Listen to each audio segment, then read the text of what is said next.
Equity Mates. I will say this about investing. Everything you do learn is cumulative. What I learned at 20 is useful. Equity. Welcome to another episode of Equity Mates, a podcast that follows our journey of investing. Whether you are an absolute beginner or approaching Warren Buffett status, our aim is to help break down your barriers from beginning to dividend. My name is Bryce, and as always, I'm joined by my equity buddy, Ren. How are you going? I'm very good, Bryce. Great to be with you for another episode. An exciting week for us here at Equity Mates, and an exciting episode coming up. Yes, it is an incredibly exciting week. We launched the dive. We did. A lot of work went into this. A lot of work will continue to go into it because we're doing 3 episodes a week, which is the most frequent we've done. Is that how you say it? Yeah. The most voluminous Consistently podcast. frequent. But yeah, we're doing Equity Mates takes on business news. We think business is this incredibly inspiring and interesting and sometimes entertaining world of big people and big companies working on hard problems. And we don't think financial news does a great job of telling that story. No. We think the day-to-day movement of indexes and commodity prices might matter to some people, but for most people, it sort of turns them off and pushes them away. Yeah. And it doesn't give what matters to most investors. That's it. And so we want to do the business news podcast that we want to listen to. And we've launched with 5 episodes. We hope people have listened. If you haven't, go and have a listen. We had a lot of fun making it, and we hope you'll enjoy it. Because at the end of the day, who says business news needs to be all business? Not me, Ren, that's for sure. And it's not just you and I behind the mic. We are very excited that Sasha, our producer, head of production here, is actually hosting the show. And we've got a rotating lineup of hosts with her, Darcy, yourself, myself, and of course we'll be bringing in some experts every now and then to help us unpack the big stories. And you've got the likes of Elon Musk roaming around in the world of business. There's always something entertaining to talk about. So That's right. So look, go have a listen. That's going to be broader business. Yeah. Equity Mates is going to be focused on investing. So Bryce, what have we got today? Well, today, Ren, we're going to be having a look at where private equity is throwing their cash, particularly here in Australia. Some big deals being done by some of the world's biggest private equity firms. And then after the break, we'll be having a look at the news of Netflix and going around and checking out what's been going on as earnings season kicks off in the US. Now, we do usually focus on the big tech companies. We've chosen some companies that we wouldn't otherwise necessarily always talk about, having a look at the impact of inflation on some of them, and of course closing out with a bit about Tesla. So should we start? Yeah. So you say that we're not going to do all the big tech companies, and then What's a reporting season without Tesla? we're not going to do all the big tech companies, but we're going to focus on Netflix and Tesla. Netflix, not as big as it used to be. Not as big as it used to be. Not as big as it used to be. But look, a lot of individual companies to talk about, and let's start at home in Australia. And the news of the week: the biggest leveraged buyout in Australian history, or by a global private equity firm in Australian history, is on the table. KKR, the American private equity firm, is looking to buy Ramsay, ASX ticker RHC. It is Australia's biggest hospital operator, a big healthcare player, not just in Australia. Actually, only 1/3 of its revenue comes from Australia. Its biggest market in terms of revenue is Europe. And KKR are sniffing around. They are sniffing around. Ramsay Healthcare, 18.3 billion market cap, but they've put a pretty juicy offer on the table. They've produced a bid at $88 a share. Now, at the time, Ramsay were trading at $64? Yeah. So a pretty decent premium there for shareholders. Yeah. And obviously, as a result, Ramsay shot up about 24% on news of the bid. That is ongoing. And the Ramsay Foundation, so Paul Ramsay, the founder, is dead. Yep. But the Ramsay Foundation owns 20% of Ramsay Healthcare. They are reportedly, according to the Australian Financial Review, reportedly supportive of the takeover. So if a big shareholder with 20% is supportive, KKR probably have the odds in their favour, especially with such a juicy bid price. But we wait and see. But look, that's not really the story as we see it. Like, that's what a lot of the focus has been on this week. But there's a bigger story that we wanted to unpack, which is that global private equity has turned its attention in a big way to Australia, and especially after a pretty weak 2021. Which is interesting because did you hear, like, we've got mates that are lawyers or, like we just, we are sort of finance adjacent here at Equity Mates. Everyone was talking about how big an M&A year last year was. I feel like every year's a big M&A Yeah, year. The AFR yeah. always report biggest year in M&A. Oh, big year coming up. Well, you're marrying into M&A royalty, so you'll hear all about it. Yeah, I feel like it's always a big year, but I have heard that. Yeah. But the interesting thing was apparently last year for global private equity, there was only $1 billion plus buyout in Australia. KKR bought Probe CX. You heard of Probe CX? No. Neither. It's the largest provider of outsourced customer experience and business process outsourcing services in Australia and New Zealand. Okay. So that was a $1 billion plus deal. There were a few that were a bit smaller than $1 billion. BGH bought Village Roadshow. I do remember that one. Yeah, Village Roadshow, which has a whole bunch of theme parks and stuff under it. Don't think of it as just the cinema. Yes. But if you're going to say one company that got hurt by COVID, it's Village theme park Roadshow. and cinema operator. And also Quadrant bought Affinity Education Group. Though I think they were both about $500 million deals. But there were a lot of near misses. EQT tried to buy Iris, ticker IRE. TPG Capital tried to buy Smart Group, a bit over $1 billion market cap. BGH tried to buy Hansen Technologies. Carlyle tried to buy Link Group twice. So they're all still ASX listed companies because those deals fell through. It's not like private equity wasn't trying. No. Those were some pretty hefty deals there. I feel like in private equity, there's not a lot of points for trying. No, there's not. You either get the deal or you don't get the deal. It's pretty cutthroat. The story, so Ramsay, let's assume that Ramsay's balance of probability is likely to go through. Yeah. Takes one of our big healthcare companies off the public boards. Yes. And into private hands.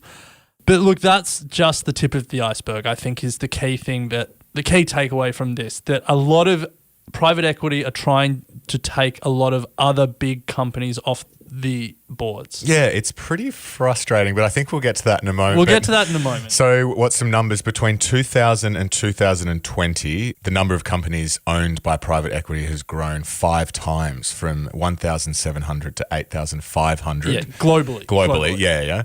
And at the same time, and we've spoken about this a number of times on the show, the number of publicly listed companies has halved. 6,400 down to 3,600, certainly happening here in Australia and over in the States. So opportunity for us retail investors getting smaller and smaller. Yeah, which is not pretty ideal. frustrating. And look, the driver of that is more and more money is going to private equity. Yeah. So for private equity are these big pools of money essentially that from institutions, endowments, high net worth individuals, and then these private equity companies have to go and find a way to deploy that money. 7.2 trillion assets under management today, estimated to reach 12.9 trillion by 2025. Wow. And so this is a story that we see in private equity. We see it in venture capital as well. Just more and more money needs to then get deployed. Because if I am the Yale endowment or the Harvard endowment and I give a private equity player money, I expect that money to be deployed. Yeah, for sure. You don't want to just sit in cash. You need to go and create an opportunity because I can hold that in cash. Yeah. I give it to you to work it. Yeah, and not only work it, but they want the Uber-like returns. Yeah. And that's incredible. 7 trillion assets under management, expected to hit almost 13. So an additional 6 trillion in the next 3 years. Yeah. Jeez. Yeah. So we spoke to Chris DeMasi from Montaka last year for ASX Week. That episode will be in our feed or on our website. And he was speaking about the opportunity in private equity. Yeah. And they're super bullish. And they spoke about how it was a real winner-take-most market. They've identified the top 5, KKR, Blackstone, Carlyle, Apollo, Ares, that own 29% of the market. And then there's 11,000 other private equity players that make up the long tail. Jeez. Good news is, and we'll get to this at the end, good news, all those 5 are publicly listed. Yeah. So they might be taking companies off the boards, but I guess you could say, you can get exposure through those companies. Not the same. Wasn't that what Monteca were doing? Was they were investing in these guys? Yeah. Yeah. But let's talk about what's happening in Australia, because this is a really interesting story. So Ramsay gets the headlines. Yep. RHC, Australia's biggest hospital operator, $18.3 billion market cap. It's going to probably get taken off, and shareholders who own Ramsay will get paid in cash, $88 a share.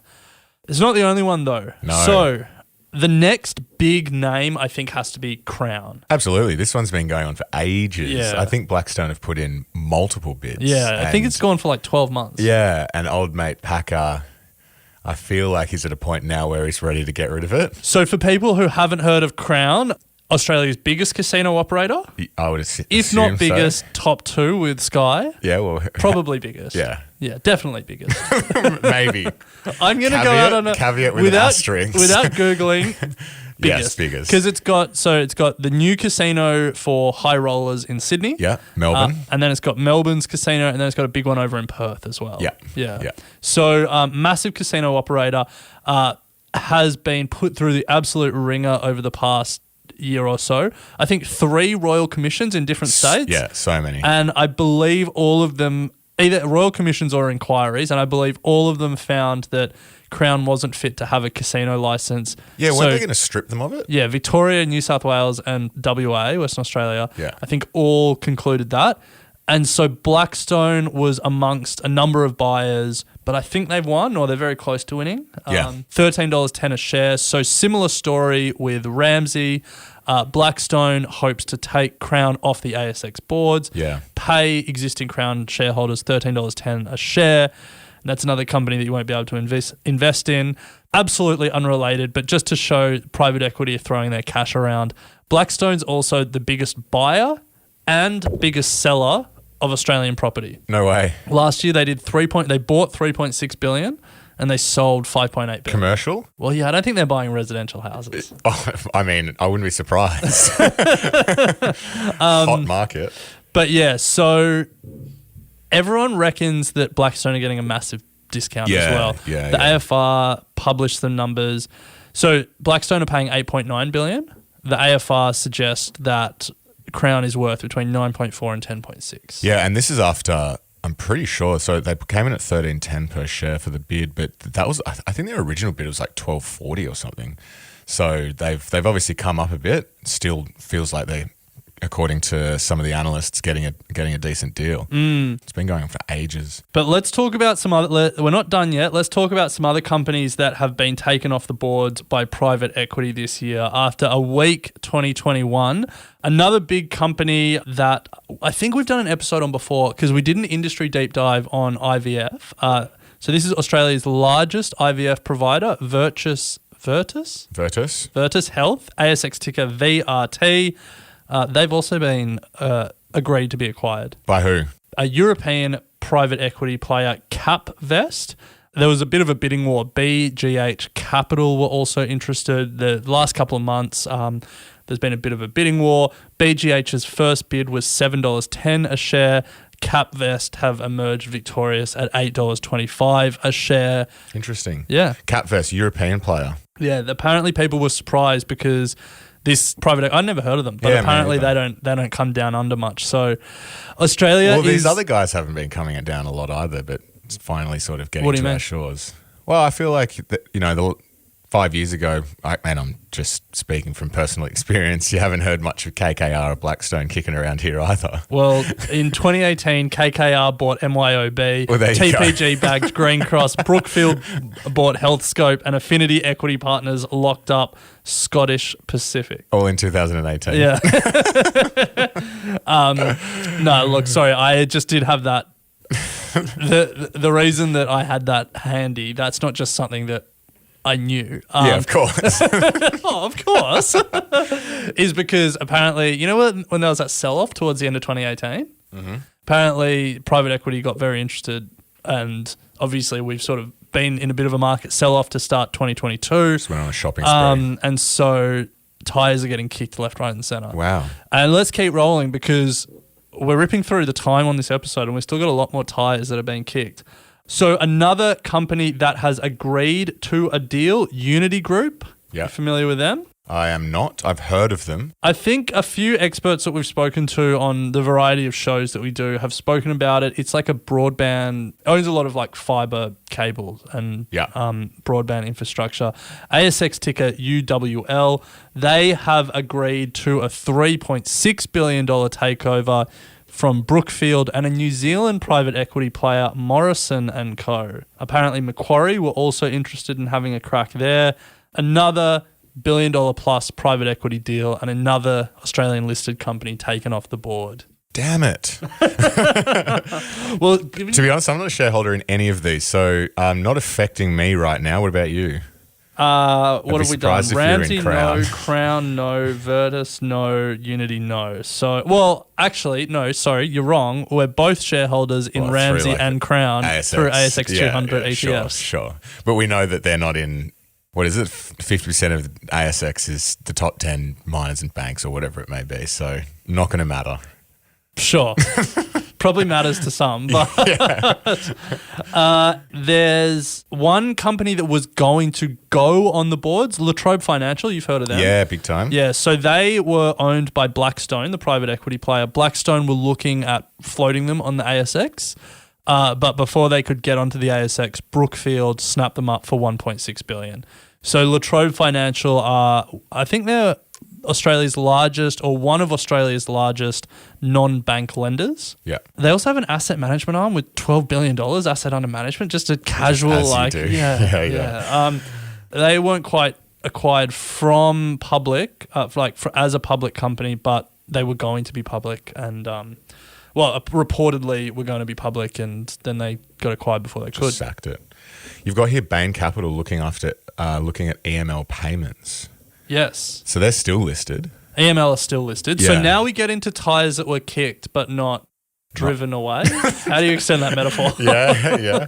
EML, it's a company that's actually spoken a fair bit about in our community. Yeah. They are for those that are unaware, they're an Aussie listed payments player, around $1 billion, and they offer prepaid payment services in Australia, Europe, and North America.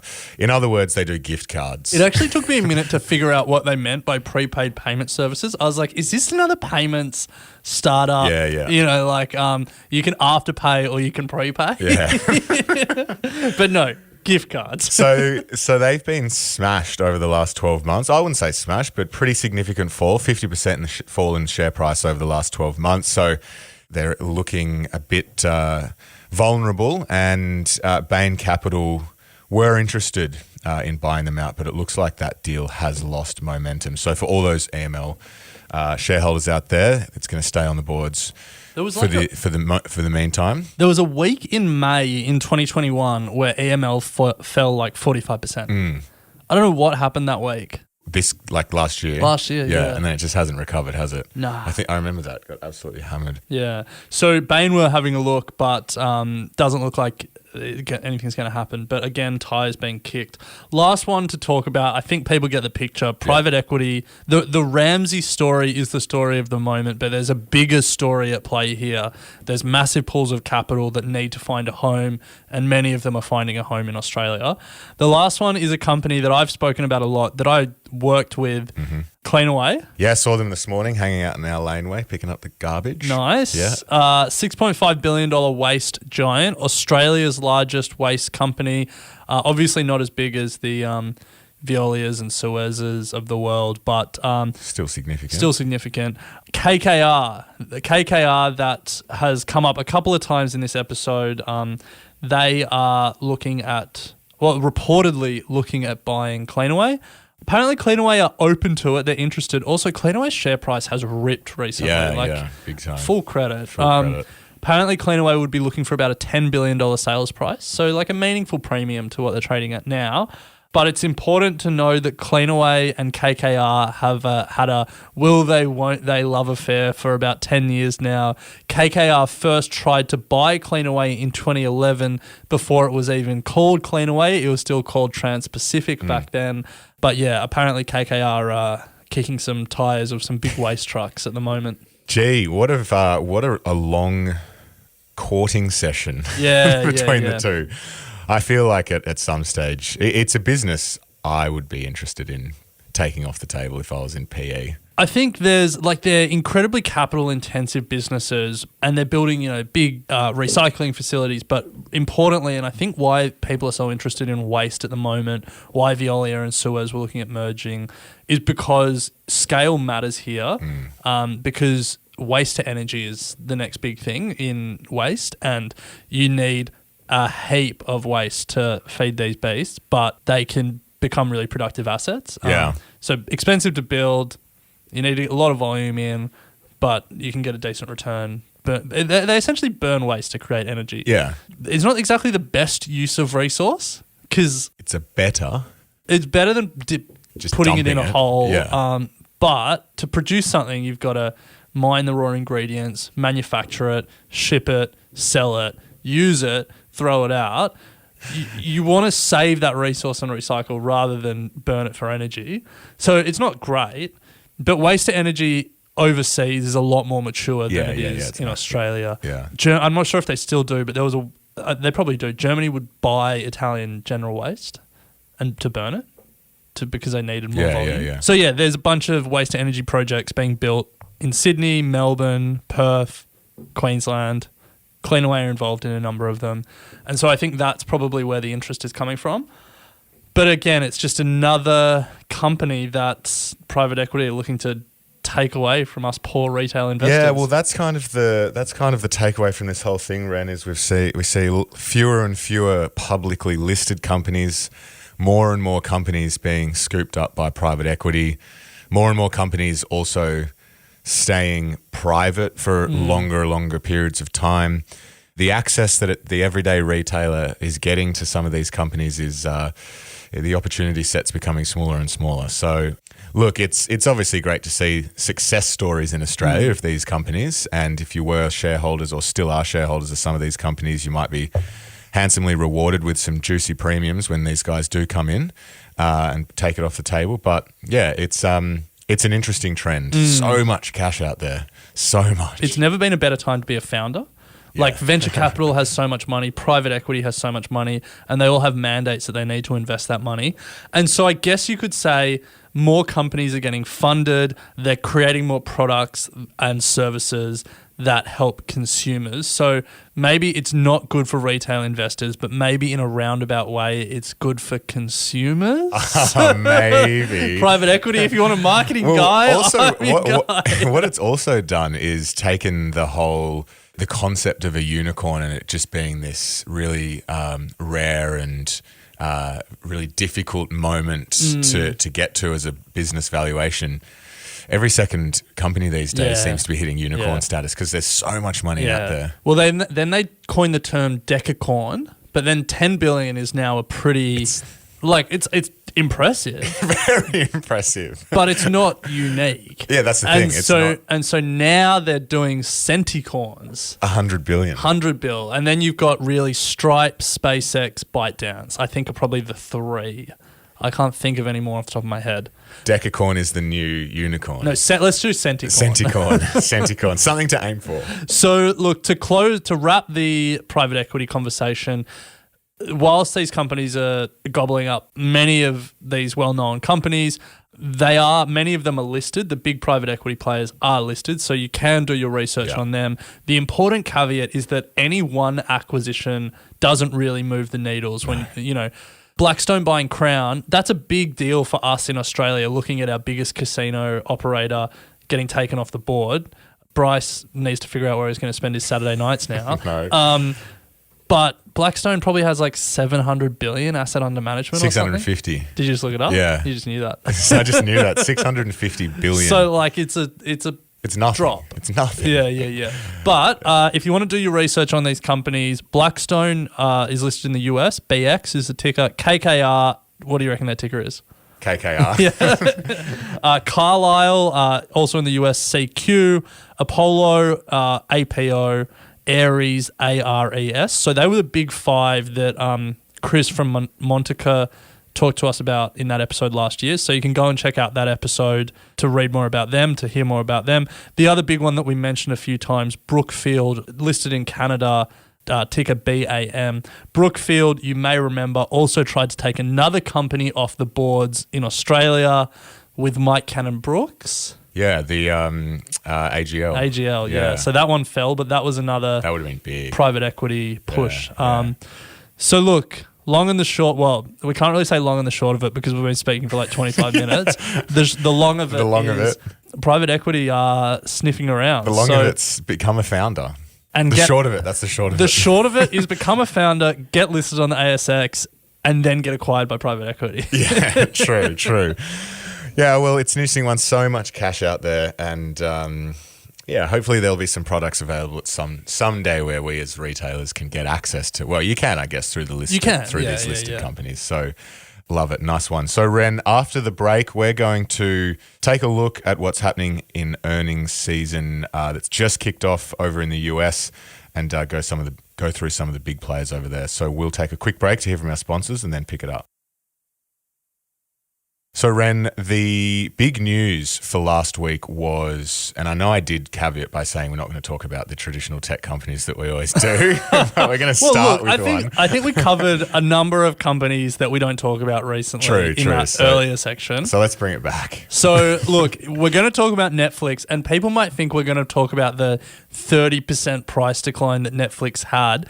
We're actually not. We're going to celebrate Bryce's most successful TikTok ever. He did an update on Netflix and it now holds the record as his best TikTok. Go over to our TikTok account and watch it.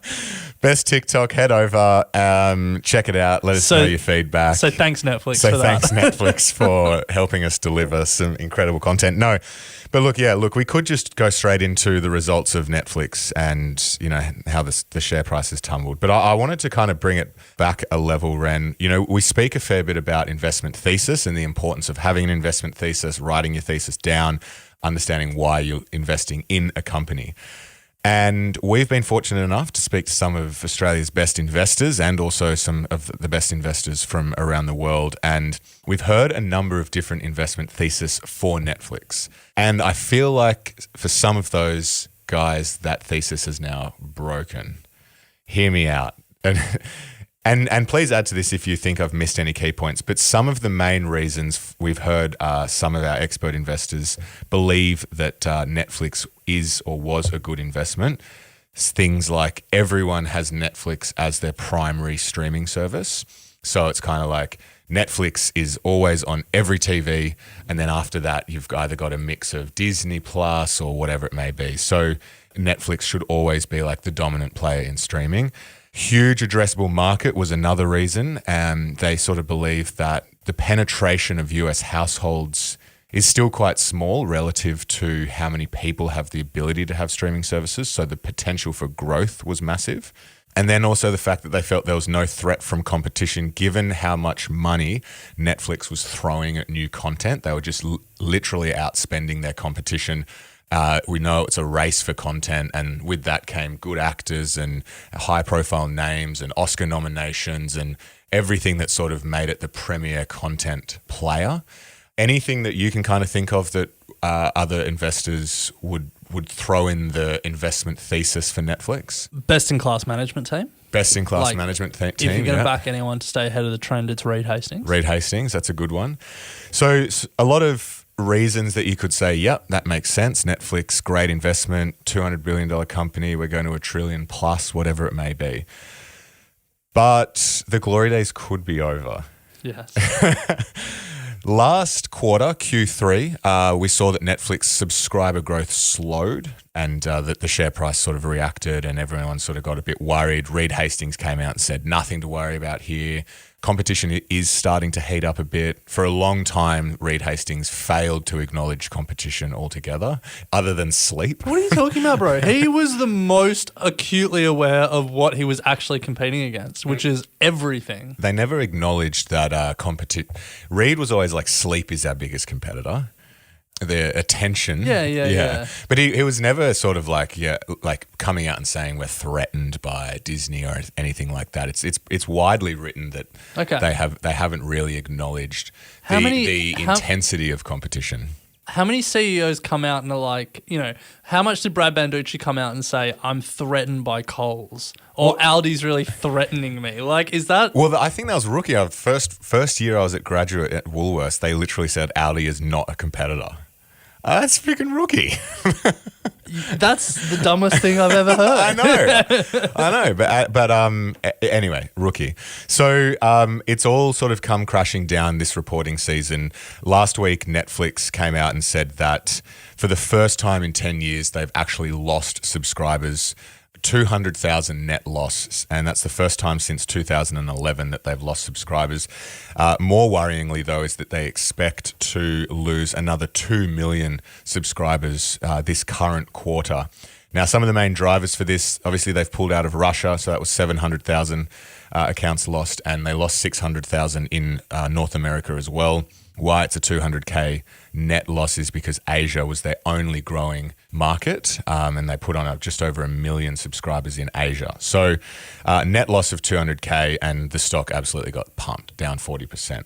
But this kind of brings me back to the whole, well, has the investment thesis broken for some of the big investors that we have been speaking to? Massive increase in competition, and Netflix have absolutely acknowledged this. It's huge saturation in some of their biggest markets. You think of Disney, Warner Brothers, Paramount, and then even TikTok, YouTube. It's on. If you're not talking TikTok and YouTube, then you're being naive. Yeah. Our attention has to go somewhere. More and more people are turning to the YouTubes and the TikToks and spending less time on your traditional forms of entertainment. And also non-paying subs. I found this fascinating. There are 100 million households that use Netflix that don't pay for it. So they have 220. Yeah, because it's like you get, even without the whole password sharing thing, you get 5 accounts. I thought about this last night. I don't think that it counts. I think... Okay, so like my housemate uses his parents' Netflix, but has like an account there. Yeah. Does that count in that number? Well, yeah, because your payment allows for that. Okay. So I think so that's still a paying sub. Yeah, I think it's me just literally giving you my login. You see, not creating an account, but I think they're really going to change this. I would never give you my login because it would just ruin my recommendation algorithm. I know. I don't want to watch your Scandi noir crime dramas. It would be awful. Well, I use one of my mates' Stan accounts, and exactly that's happening. Like, I think we were both watching the same show at the same time. Oh, that's a killer. And so I'd go on and be like, I feel like I wasn't up to this part. yeah, it was awful. So Netflix have acknowledged this as well, and they're going to try and do something about it, get these 100 million households actually paying. They've also raised their prices, which is something that they're doing to try and counteract what's going on. But anyway, it was just a good reminder for me that theses do break. The dream doesn't last forever, and it can snap pretty quickly. This has happened in the space of sort of 4 months, and what was once touted as a $1 billion company is now absolutely no. It might be $1 billion company. Sorry, a trillion. Yeah, it might go to $1 billion. So I want to preface this with I have never owned Netflix. Oh, really? No, you're one of the 100 million, or you're no. on a... I'm talking about the shares. Oh. I was like, wow, that's really surprising. I definitely watch Netflix. So I've never owned Netflix. I don't plan on getting in anytime soon. But let me just make the counter case. I think people have overreacted here. Okay. So the share price fell about 30% on the back of a 200,000 net subscriber loss. Yep. When they opted to pull out of Russia. Yep. And they lost 700,000 subscribers on the back of that. Yep. So if Russia hadn't invaded Ukraine and Netflix had stayed in Russia, they would have had a $500,000 subscriber increase for the quarter, because that 700,000 Russian movement wouldn't have happened. Yeah. So that's point one. The guidance from them, though, was a 2.6 million increase. Yep. So it still would have got smashed. So the second thing is, if you go back maybe a month, the biggest critique of Netflix was that the US and Canada was saturated, that everyone who was going to get a Netflix account had a Netflix account. Obviously, then the password sharing thing went up. And I think that's probably why, because they were so saturated in that major market. And the biggest critique was they couldn't add subscribers in Asia because it was too expensive. as a proportion of income, Netflix subscriptions just didn't make sense compared to in the US or where we are in Australia. They added 1 million subscribers in Asia. That's a really good response to that criticism that they were getting leveled out a couple of months ago. Yeah, but agreed to both those points. Still well below what even Netflix assumed would happen. So I think adding 1 million in Asia is probably like adding 10,000 in Australia kind of thing. Like it's just, it's a good, it's a good response, but I think it was well below expectation. But interesting on that point around cost, one thing that they are now looking to do is bring in an ad-supported model so that you don't have to pay a full subscription to avoid ads. If you're willing to watch ads, then your subscription price will drop. Yeah, which I think is smart as long as people get the choice. Yeah. And I would pay to not have the ads. For sure. Yeah. YouTube is killing me at the moment with the amount of ads, so I'm probably just going to upgrade to YouTube Premium. Nice. So well done, so Google. worth it. You've done it again. Yeah. So first thing was the loss was that Russia factor. Yeah. The second thing was they responded to their Asian criticism, and like if you think about where the next leg of growth comes from Netflix, it's in terms of users, it's Asia. Mm-hmm. The third thing is just zoom out a little bit. Like if you look at a chart of their monthly subscribers, it still looks incredible. Like where they're at now is probably like back to like halfway through 2021 or something. And like they brought forward a lot of demand because of COVID.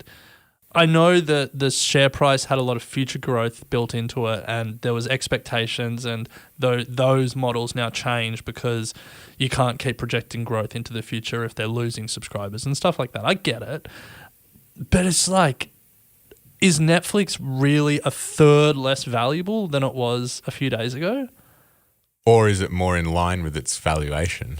Maybe. Yes. But look, I actually don't believe in Netflix being a $1 trillion company. When we spoke to Hamish Douglas, we pushed back on him. Yeah. I think everyone needs to take a deep breath. I think a lot of the things that you started with still hold. A lot of the points are the positives of the thesis. Yeah, like Obama's doing David Attenborough style documentaries on Netflix. No one's going to get rid of their subscription when they've got that. Yeah, but I think about this though, like if that's what they have to start pulling out now to get people on, like how much do you reckon they paid him? I have no idea. Do you want to have a guess? 100 mil? Yeah, I guess that as well. 80 mil.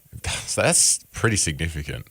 Yeah, bro, it's very significant. Yeah. So if that's the type of stuff that they have to keep doing to keep up, and then I think, you know, if you do zoom out, a lot of their competitors are growing at a faster rate as well. So that's kind of something to keep in the back of your mind. A lot of the commentary's been about just how good Disney is. It is just an incredible business story. Like I remember maybe like 3 years ago, like people were questioning Disney's strategy of pulling out of cinemas and going direct to consumer with streaming, and like they were really, I guess, like vertically integrating themselves and internally disrupting themselves. Yeah. That's the kind of case study that will be studied in business schools.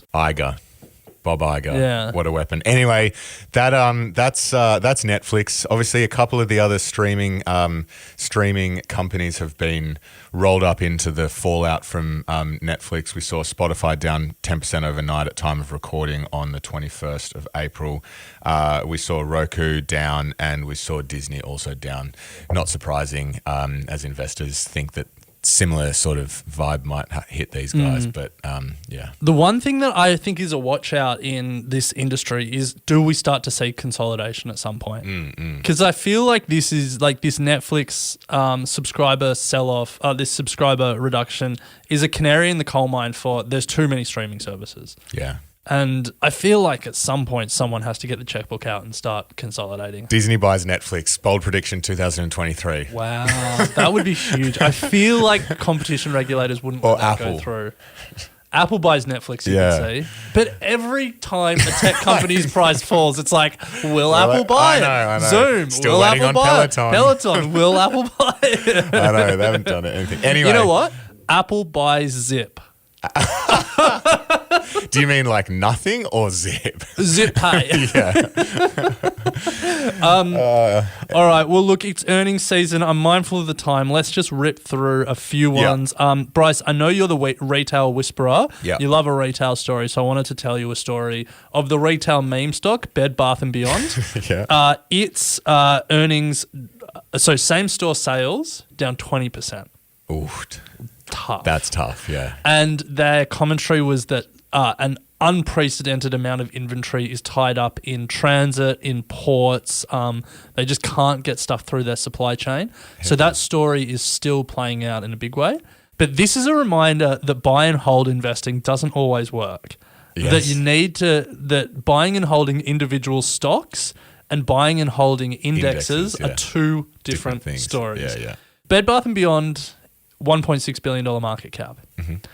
It, at one stage, had an $18 billion market cap. Wow. It last was at $1.6 billion in 1996.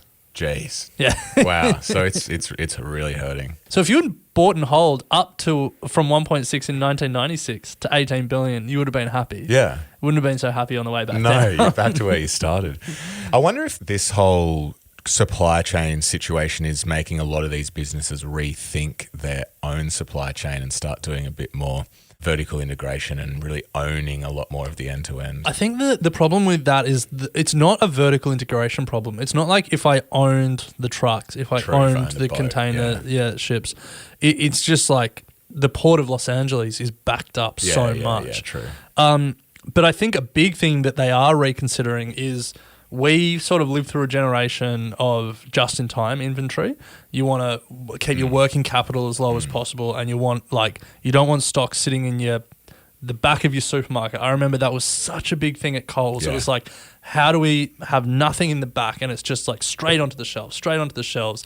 But I think a lot of retailers are now thinking we need emergency stock. Yeah, big time. And I think Bed Bath & Beyond, Need it. this story is an example of that, because if your stock's tied up in port, you can't get it on the shelf, your same store sales fall, your share price falls, no one is happy. You're done. Also, your customers aren't happy because they can't get what they need. Yeah. And then they probably don't trust you to go back the next time, and they go to a competitor. Yeah, it's fascinating. All right, Ren, just to close out, two kind of trends that are coming through from reporting season. Inflation.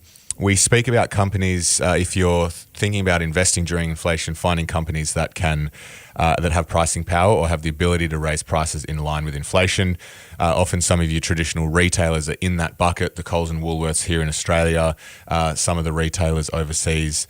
If they can raise prices, they will. That's interesting. I would definitely not have said that they're... Anyway, let's keep rolling. But I would say that Coles and Woolies find it really tough to raise prices because the competition is so sharp between them. Yeah, but they do. It's happening. Yeah, and especially because Aldi is there as a lower cost alternative the whole time. They are raising prices. So, anyway, and we're seeing it overseas. Johnson & Johnson have reported they're facing big rising costs, obviously due to inflation and the supply constraints that we've spoken about. They've lowered their guidance by $1 billion, but have indicated that they're going to be raising prices across the board. Another one, Procter & Gamble, I think they're actually over in the UK from memory. Yeah. They have reported quarterly earnings and revenue that have beat Wall Street expectations. New York. New York, right. And they have suffered from higher commodity prices and freight costs, but they've turned around and have raised their prices and so have been able to meet earnings and revenue expectations. So just something to keep in mind. It's funny how the inflation, that was the inflation story at the start of the year, and and last year as well. It's transitory. The supply chains are tangled. Ports will get more efficient and we'll get more containers back and it will all untangle. And then oil prices became the inflation story, and that has been the inflation story. But this hasn't untangled. No, it's not going anywhere. It hasn't untangled at all. Yes. I remember speaking to Roger Montgomery on Ausbiz late last year, and he was very committed to the idea of it being transitory. So I'd love to get him back on actually to hear his thoughts on how he's thinking about it now. Well, you calling him out like that probably isn't a good start. No, I'm not calling him out. I'm not calling him out. You've called out Hamish Douglas, Roger Montgomery. You want to call out any other big Australian investors? I'm just interested. Apologies to both of you two. You're actually great supporters of the show. But just to close out, Ren, an interesting trend. The big investment banks overseas have all beat expectations in some form, be it revenue, be it profit. But a lot of them have done really well through their trading desks, their equity trading desks over the last quarter. making the most of what has been a pretty volatile market over the last few months, and all doing really well, and subsequently have reported pretty good numbers. So that's just something to keep in mind as well. When volatility hits the markets, these big boys go to town and their trading desks get very active and obviously do very well. So keep an eye on those. Yeah, nice one. Well, look, I think we probably have given it a good nudge in terms of timing today. Thanks for those who stuck around with us. If you want to hear more of our voices, head over to the dive. Well, actually, you won't hear Bryce's voice yet. He's a bit shy to get on. Yeah. But this episode's going out on Monday? It'll be out now on Monday. So actually, Bryce's debut episode for the dive will also be out. So plenty more to listen to. Head over. Yeah, if you want to know what's going on in the land of on-demand groceries, think Volley, think Milk Run here in Australia, some big names overseas. We're unpacking it. And on the dive. Head over there, give it a listen. Hopefully you like it. Let us know. And one thing before we go, it is Anzac Day here in Australia. So a big thank you to anyone who is listening, who is serving or who has served. We appreciate your service and we hope you have a good day. So Nice. I think that's it, Bryce. Nice one, Ren. Well, as always, great to chat, and we'll pick it up on Thursday. Hey, thanks for listening to this episode of Equity Mates. We love hearing from you, so drop us a line at contact@equitymates.com, or even better, go to your podcast player and leave a 5-star review. Also, a reminder that the Equity Mates content train doesn't stop when you've run out of episodes to binge. We've got a brand new website, a Facebook discussion group. We're on Instagram, YouTube, and slowly making our way as an influencer on TikTok. Well, that's Ren. So come and say hello and join the community. We'd love to welcome you. Until next time. Equity Mates Investing Podcast is a product of Equity Mates Media. All information in this podcast is for education and entertainment purposes only. Equity Mates gives listeners access to information and educational content provided by a range of financial service professionals. It is not intended as a substitute for professional finance, legal, or tax advice. The hosts of Equity Mates Investing Podcast are not financial professionals and are not aware of your personal financial circumstances. Equity Mates Media does not operate under an Australian Financial Services licence and relies on the exemption available under the Corporations Act 2001 in respect of any information or advice given. Before making any financial decisions, you should read the product disclosure statement and, if necessary, consult a licensed financial professional. Do not take financial advice from a podcast or video. For more information, head to the disclaimer page on the Equity Mates website, where you can find ASIC resources and find a registered financial professional near you. In the spirit of reconciliation, Equity Mates Media and the hosts of Equity Mates Investing Podcast acknowledge the traditional custodians of country throughout Australia and their connections to land, sea and community. We pay our respects to their elders, past and present, and extend that respect to all Aboriginal and Torres Strait Islander people today.